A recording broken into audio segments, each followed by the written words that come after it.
And we're back. We've had time to change the set a little bit because Mischa's going to be our star now. We've asked her, as you recall, to create her inner dialogue, which she has now done, and create a card deck to accompany that, which she has now done. I'm excited. She's done a great job. She'll be introducing her characters to you, and then, as I have suggested you use this when you produce it in the future, she'll be setting her characters around her and sitting in the middle and then delivering her inner dialogue to you. So let's get started without any further delay. The show begins now. You're on. Who's talking?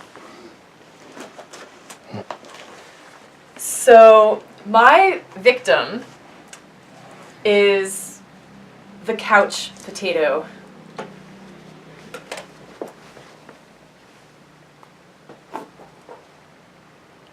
And in this particular experience, the victim had a very large, had a big voice. My critic is the lion tamer, and you'll notice that he has a long whip. He's very opinionated and hardworking to the point of wiping me out.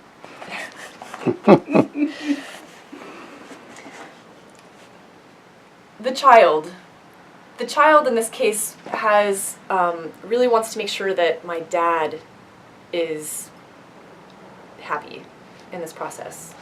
That was interesting for me to learn about myself. I didn't know that in advance of doing this exercise. The saboteur is the biker dude who is on a motorized vehicle and wants to just get the hell out of the situation, sort of, but not really.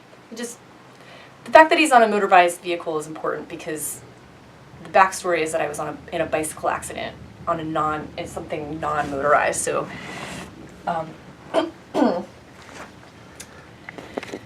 prostitute is the painted lady. She is engaged. Well, how do I say that?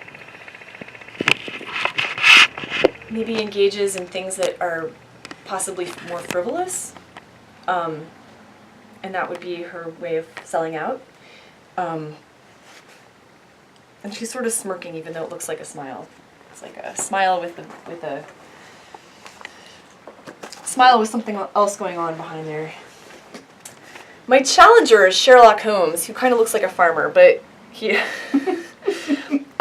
So, investigating what are the other ways of thinking about things. And my nurturing voice is just this, loving, radiating, grandmother, grandfather energy that's very just bigger than myself, for sure. So I'm going to put this behind me. I just feel...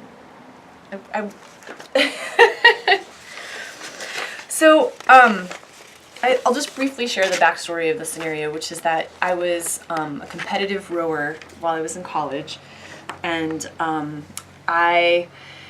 it was a rainy evening.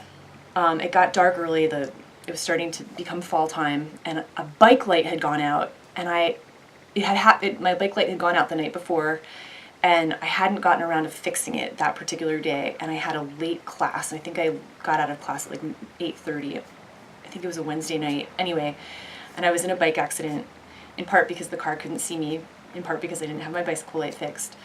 And the result was that I was no longer able to row competitively, at least for a period of time while I was rehabilitating.